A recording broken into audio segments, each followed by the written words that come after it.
The Australian housing market is more than just an obsession. It's a huge part of our economy. And right now, it is telling a really fascinating story. So let's break down the key numbers, see where we stand today, and figure out what it all signals for the future.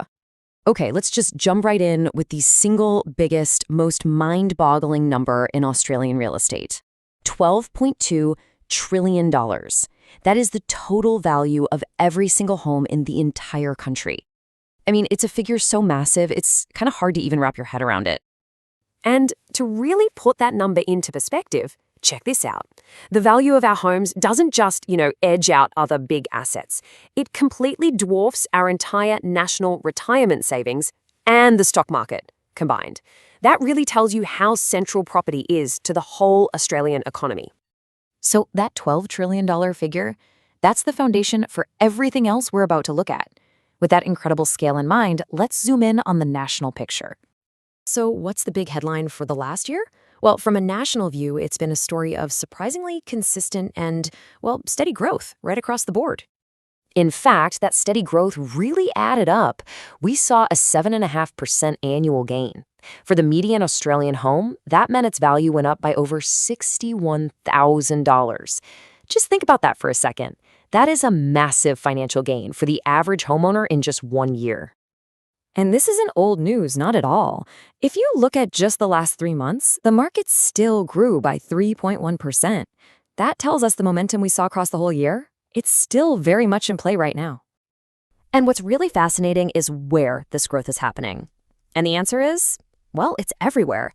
This chart shows that both the capital cities and the regional markets grew at exactly the same pace, 3.1% for the quarter. It's like they're moving in perfect lockstep. But here's the thing. That smooth national average, it's actually hiding a much more dramatic story. Because when you drill down to the city level, you see a market that is clearly moving at two different speeds. And here is that divergence in black and white. Just look at the difference. On one hand, you've got this massive growth in places like Darwin and Perth. We're talking over 13 and even 17%. Now compare that to the much slower, single-digit gains in Sydney and Melbourne. It is a completely different world depending on where you look. So yeah, the country's two largest markets, the ones that have traditionally led the charge, they're clearly losing steam. It's pretty likely that affordability constraints are really starting to bite there, and you can see their growth rates have slowed way down. Meanwhile, you've got the mid-sized capitals just powering ahead. They're posting these strong double-digit growth numbers as buyers are chasing more affordable options and, different lifestyle opportunities. And hey, don't just take our word for it. The original analysis spells it out loud and clear, confirming this two-speed market and highlighting that obvious shift in momentum away from those traditional powerhouses. Okay, so the prices are telling one story. But what's actually happening behind the for sale signs? Let's take a look at the real buying and selling activity that's going on across the country. So nationally, the median time it takes to sell a property is just 27 days. What's really remarkable about that is that this number is exactly the same as it was this time last year. It just shows how consistently fast-moving and hot this market has been. So what's driving this fast pace? Well, it all comes down to supply and demand.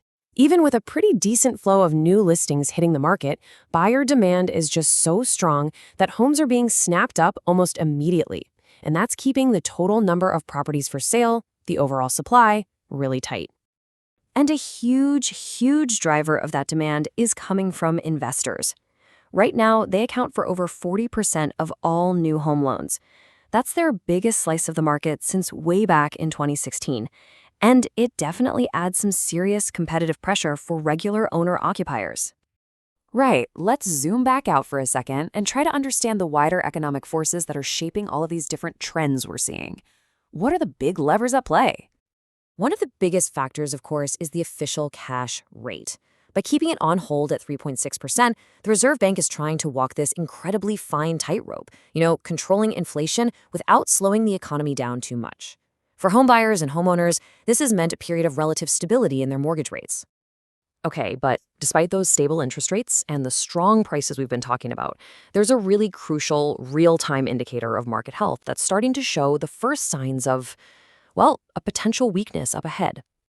And that indicator is the auction clearance rate. It's a fantastic real-time barometer of buyer confidence. After hitting a really strong peak of 70% back in September, the average has now fallen. And notice what the cause is. Yep, it's being dragged down primarily by those same cooling markets we saw earlier, Sydney and Melbourne. Now, this easing in clearance rates historically has often been followed by slowing price growth, which leaves us with a final and pretty crucial question. Is this the canary in the coal mine? Are we seeing the first real signal that the broader market is about to follow Sydney and Melbourne into a much cooler phase?